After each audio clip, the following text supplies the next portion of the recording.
Hi, Professor. Let's get right to it, shall we? So, my standard is to determine an author's point of view or purpose in a text and analyze how the author distinguishes his or her position from that of others. So, with that in mind, I have chosen two skills as directed, and my two skills are justifying/persuading and analyzing. Now, another important thing to mention here is my book, A Night to Remember, about the Titanic. And this is the tool, obviously, that I'll be using to teach my students how to use the standard. And within this book, the author definitely has a very strong point of view and a purpose for writing this.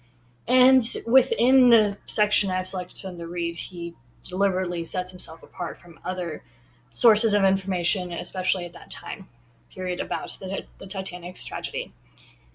Now, for my two skills that I have chosen, so justifying/persuading. So the first part of my standard is to determine an author's point of view or purpose in a text. With that, there is always, well, okay, not always. I don't like to say always. Within this text, I think there is definitely one purpose, but students might see another one. Regardless, they need to be able to justify how they answer the questions I ask them. And within, I've created formative assessments for each day. They have a packet and a page that they will complete. And within that, um, on each page, there's questions that are helping them analyze what they've read. And then there's going to be a place for them to cite a portion of the text to explain their answer.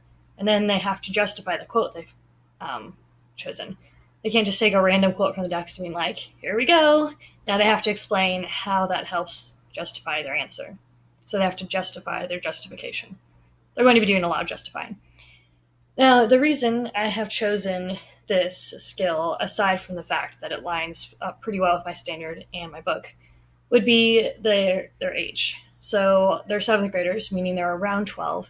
And I feel like that's a good time. They should have already had some background in citing sources and justifying what they're saying. But I think it's good to review that and to build upon it. Now, my other skill is analyzing, and this directly correlates to the second part of my standard. They have to analyze how the author distinguishes his or her position from that of others. And as I've said before, the formative assessments that I have created require them to do this. By answering the questions, they are analyzing the text and justifying their analysis. So these two skills correlate really nicely together, which is part of the reason I chose them. Let's see.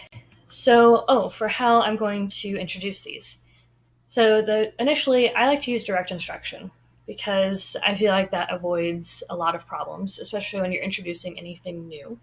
So on day one, I'll use direct instruction and clearly explain to them what they're doing and how to use these skills to complete what I'm asking them to do. From there, I'll move a step back a little bit into indirect instruction. They can lean on others for support, they can ask me questions, and I can go around and help them as they're working. And then finally, I'll step completely back, and they'll be doing independent study, and they're pretty much on their own. I'll still give them feedback, of course, but generally speaking, they'll be doing things independently.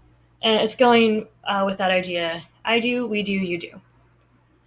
And yep, that's pretty much why I've chosen these skills. I hope I have answered all of the questions satisfactorily, and I will see you on Tuesday. Let's see. Okay,